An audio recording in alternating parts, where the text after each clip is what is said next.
Hey, what's up everybody? Prospector here with Watcher Realms. Today I'm going to be checking out Lord Phineas. I'm going to be using him on my Guild Boss 2 team for Apoc 1, which is going to be my second team. I want to see if he can really help me out. I do have him at Awaken 1. I was lucky enough during the live stream to pull two copies of him. It was kind of funny. If you want to go and watch that, feel free. But anyway, so without further ado, let's dig in.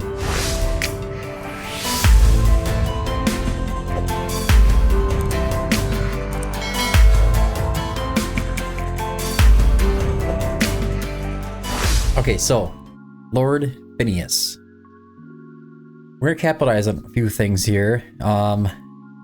Mostly on this Insidious Blaze. I'm trying to find out how much this can really help him. Increases penetration by 7% for each burning effect on the target, up to 5 stacks.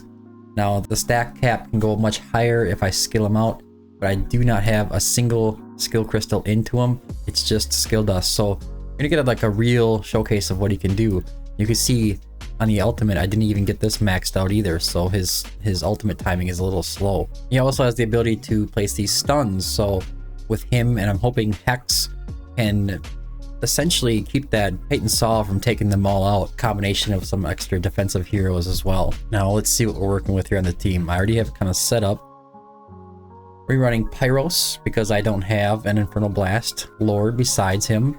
I'm not too concerned with Pyros staying alive or not. He does help by putting up a significant amount of vulnerabilities with his focus fire effect, and that hit does do a pretty good job. We're running Aylin. Aylin has the ability for AoE damage reduction on her inner kit here. Where is it? Additionally, allies in range will receive a 15% less damage, which is really nice, and she does a lot of healing, and she's really good at helping with the poison stacks. And we're gonna go run with Hex as well. He has the ability to occasionally put off stuns, so that's going to help us with Titan Saw, and an incredible amount of damage. We're running an Anai. We're wondering why Anai.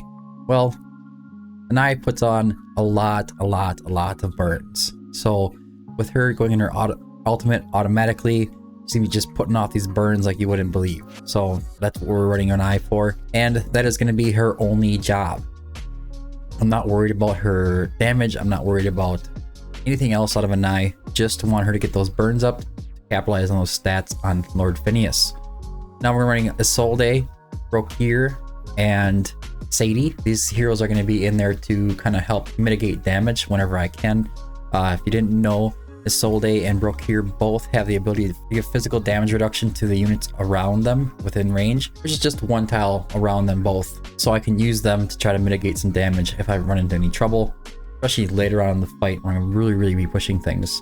And then Sadie just has damage reduction in general to allied units that are in her range whenever you activate her ultimate. It's kind of hard to get it back really fast, but it is what it is. She does help a lot, and she mitigates a lot of damage and puts out a lot of heals. Now for Dassomi, Dassomi is in there for his ability to cleanse all the debuffs, so he's going to be our main source of getting rid of those poison stacks. You could bring a Madan, you could bring Nisande, but or Aylin if you're running a team and this is your main team. You run Aylin on your first team is what you want to do. But now we're gonna be bringing Volka as well. Volka's gonna be in there for that damage reduction right here, just damage minus 30%. Does a really good job of keeping that attack down on the boss, which is what we really need, is to try to survive as long as possible while Lord Phineas and Hex are really the main damage dealers, and they just do their work. Now, quick showcase of the gear. Really focusing a lot on HP. You can see we have Pyros here in a Asclepius set just to get his HP bonus as high as possible. He's just going full rage, no crit, no anything else, just full rage. 26.3k HP, 1.2 second attack interval, and 99.5% rage regen. And I'm running him in a Nightmare Samsara just to get his ultimate off as often as possible. Aylin. Aylin is somewhat similar. I'm going to be running her in 2 HP bonus pieces, the bangle and the ring, and attack speed on the amulet, focusing a lot on rage regen and heal effect. Then we're running Salvation set on the left side to try to get more of that attack speed, rage regen, and heal effect. Coming in a total at 34.3k HP, 7k attack, less than a 1 second attack interval, and 96% rage regen, 116 heal effect. she's going to be an Ataya's Balm. In case one of the heroes gets really low on HP, she does do an AoE heal. Gonna increase their healing multiplier by 50% and get them back up to full HP as soon as possible. Now Hex is in a rather unique build. I did stack his HP quite high, so every single piece here I think has HP bonus on it. And it's just attack bonus, attack speed, crit rate, crit damage. This one here has flat attack on it instead of attack speed because I didn't have one, but I was focusing on HP as much as possible. Crit rate, crit damage, attack bonus, HP bonus, crit rate, crit damage, attack bonus, and flat attack. So we still need to keep that attack nice and high. 18.7k attack, 1.3 second attack interval, 300 crit damage, and 29.5k HP. Now he is Awakened 4, and he is also in a Sutra of Caprice at level 22, so he is pretty well stacked. Something to keep in mind when we look at the results of the fight. Anai, somewhat similar, wasn't able to put as much focus on her, but she is there for the burns, so she has some rage. I wish I could get some more rage regen on her, but same kind of build. We're even going with an attack speed amulet to try to keep her ultimate going as fast as possible, keeping those burns up as much as I possibly can. We're running Soulbound Reconnaissance with Warlord on the left side, getting HP bonus wherever I can. Giving a total of 23.2k HP, not a lot. 16.59k attack, also not very much. Like I said, she's not going to be doing a ton of damage. She will do a significant amount. We're really in there just to get her burns going so that Lord Phineas can take advantage of them. You could also sub her out for Micah if you'd like. She puts out a good amount of burns as well. As for Lord Phineas, now Lord Phineas has these crazy base stats, 30k HP, so we don't have to worry about his HP quite as much. That base HP is almost as high as some of the other heroes as I could get them, so we're really just focusing on his damage. Soulbound Arcana set, getting some rage regen, so crit damage, attack speed, crit rate, attack bonus, and rage. Attack bonus, kind of the opposite with some rage regen. And a crit damage piece with some rage regen. Warlord on the left side, crit rate, crit damage, attack bonus, and crit rate, crit damage, attack bonus. Trying to get up some defense as well, just to keep him going as long as I possibly can. This is not the optimal build for him. I'm just focusing on keeping him alive for this fight, to see what he can do. Now, as for the two defenders here, they're both pretty much the same. Guardian or Tempered Will sets. HP bonus is the main stat you're looking for, with rage regen and attack speed to try to keep them coming back to their ults as soon as possible, so we can get off that ultimate and get that physical damage reduction and magic damage reduction to the allies around Brokkir and Isolde. Total stats for you typically looking for Brokkir is 125k. Over 8k defense is probably good. He's going to be the one taking the falling rock stone damage, and then rage regen at 50%. Isolde is a little lower, same kind of gear though. Guardian set is coming in at 80k HP, 6.2k defense, and 100% rage regen. Now Sadie, as we all know, does that 40% decrease of incoming damage for allies in her range when her ultimate is active, and she has that really unique kind of range. This range isn't great for Guild Boss 2, but it does do the job and it helps a lot. But for gear, coming with an Invig set, so we can give somebody the Invigoration buff, you can run a Asclepius or whatever you have. We're running HP bonus, attack speed, and rage regen, typical build for a healer. And Salvation on the left side for extra rage regen, extra healing effect. Total stats are coming at 36k HP, 0.9 second attack interval, and 124% rage regen, 134 healing effect. As for the artifact, is her exclusive artifact, Whispering Grace, helps with the heals. The defenders, I forgot to say, are just in Bastion rings, so nothing special going on there. Dassomi, same kind of scenario, trying to boost up that HP nice and high. Get the attack wherever you can, and then make sure your rage regen is good and your attack speed is really high. You want to come back to his ult as soon as possible, because when he does that, he sends out the vials, and the vials can cleanse the poisons. Invig set, HP bonus, attack speed, rage regen, whirlwind on the left side, just looking for more attack speed, make him as fast as possible with attack bonus and HP bonus. Total stats coming in at 40k HP, nice and high. 1.4 second attack interval, 94% rage regen, 25 healing effect. He doesn't really do a lot of healing, so we're just trying to keep him alive there for the utility. The artifact, Golden Scarab. Again, just trying to come back to the ultimate as soon as possible. Now for Volka, you could build her in different ways. You could put an HP bonus piece on her if you wanted to, but she seems to do rather well without it. We're going to go with Infernal Roar set on the right side, getting some rage regen where we can, attack bonus, attack bonus, attack bonus, crit rate, crit damage, attack bonus. Volka actually can do a significant amount of damage, so keep that in mind. We're coming at 28k HP, 20k attack, 1.4 second attack interval, 287.5% crit damage, and 35% rage regen.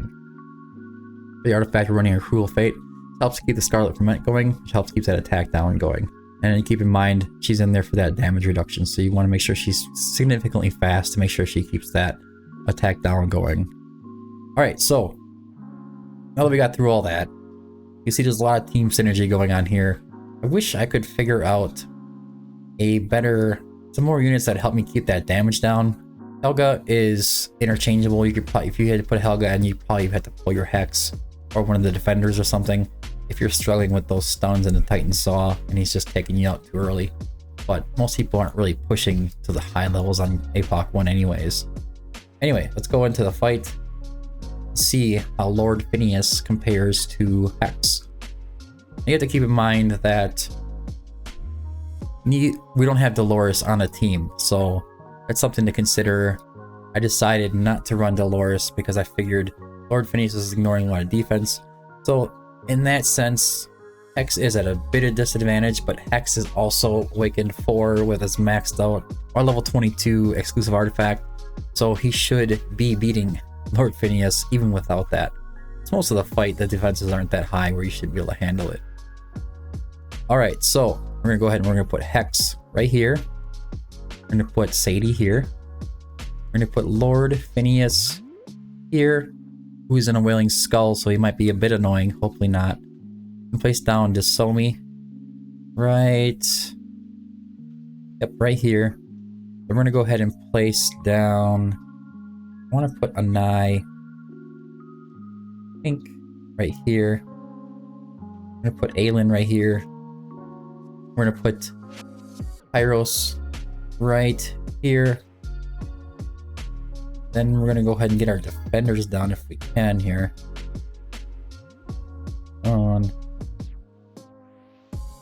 Let's put Brokkir here. Go ahead and put Volka right here. As soon as that Wailing Skull disappears. Come on. Get down Isolde. Now, we can pretty much stay in 2x at this point and just kind of pound on this guy.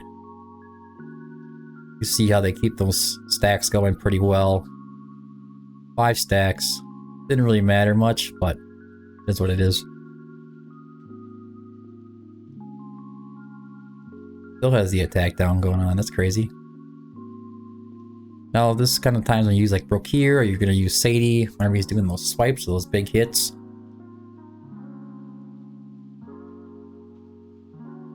Boss is down already. Go ahead and activate Pyros again. Poisons are hitting. Not giving you the best showcase here. That is just kind of because it's a long fight. We know it's going to be a long one.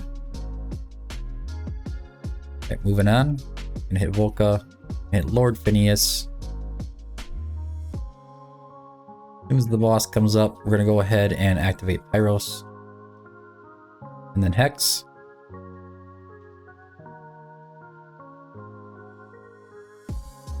Not really a big threat yet with the first slams there.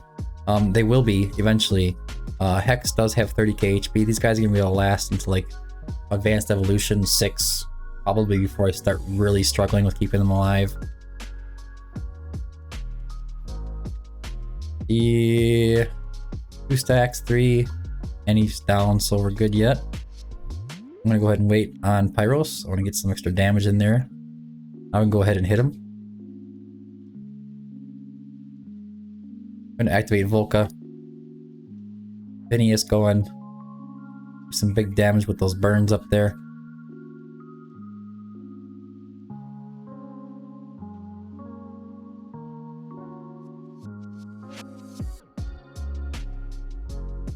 Alright, what I'm going to do is I'm going to come back to you after a time lapse and we'll go over the results and see how Lord Phineas compares to Hex. See you in a little bit.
Alright, so I think this is probably a good time to start talking about this. We did lose Anai, we lost Pyros. This is bound to happen. Which means we're going to be kind of slacking on the burns here. I'll go ahead and just try to keep everybody alive as long as I can. As long as we can do it. We're on AE 5, 70k mech fragments right now.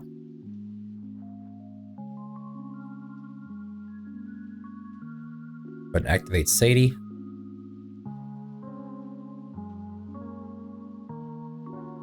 Good, keep us going. Nice, nice. I'm not really worried about losing Pyros. I don't want to lose Anai though if I can avoid it. It does kind of suck that she went down. But we'll get her back on the field. See what we can do here.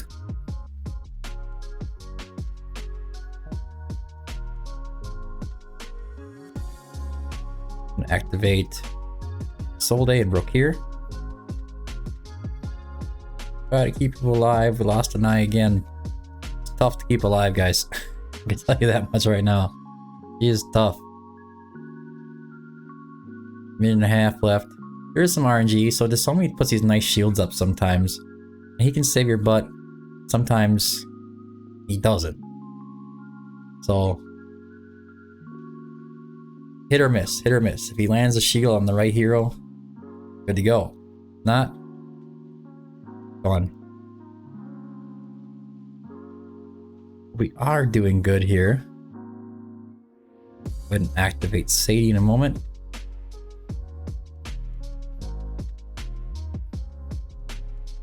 Get Volka going and then hit Lord Phineas again. We can't get some damage down. Minute left here. See if we can make it through this phase.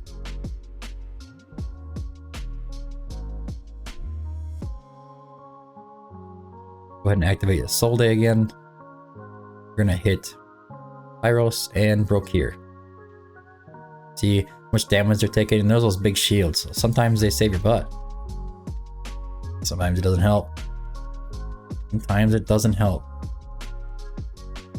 21%. Hex is running off his ult. Not looking great.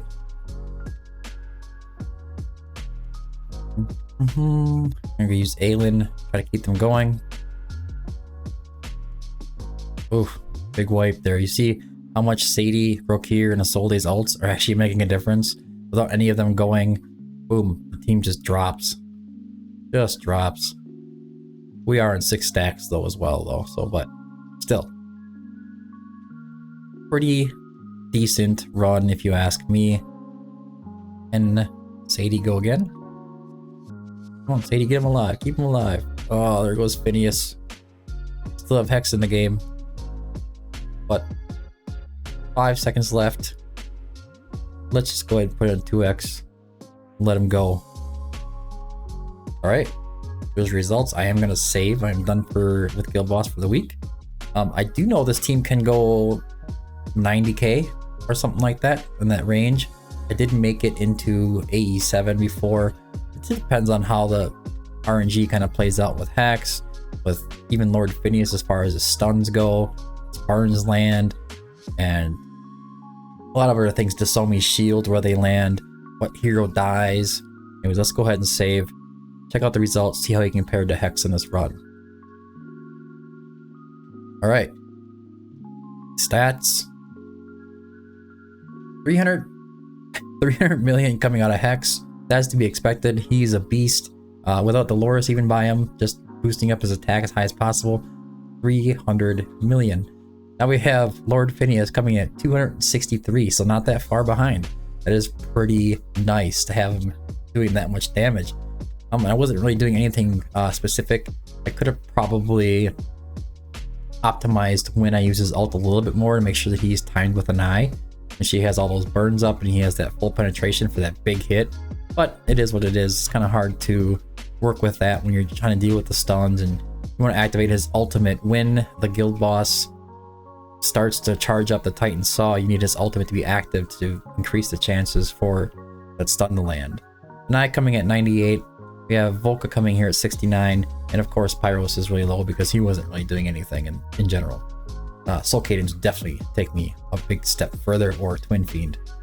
But anyways, I like those results. I like that Phineas is doing at an A1 almost what Hex is doing at A4 with his exclusive at level 22. That is impressive. Those are impressive damage numbers, especially considering he's not even skilled out. I would want to bet that if he was skilled out on this account, that he may take Hex on and just pass him up. I would assume that he would. That's just an assumption. I had to prove that later on. I will work on skilling him out and see if he can help me any further. But anyways, that's it for the run today, guys. I hope you found this video helpful. If you did, don't forget to like and subscribe. Make sure you join the Discord if you need help with takeovers, hero guides, stage guides, price guides, and also a great community. We have 800 members in there. We do giveaways from time to time, so make sure you get joined up in there to get a piece of that whenever you get a chance. Anyways, thanks for tuning in. Until next time, keep digging.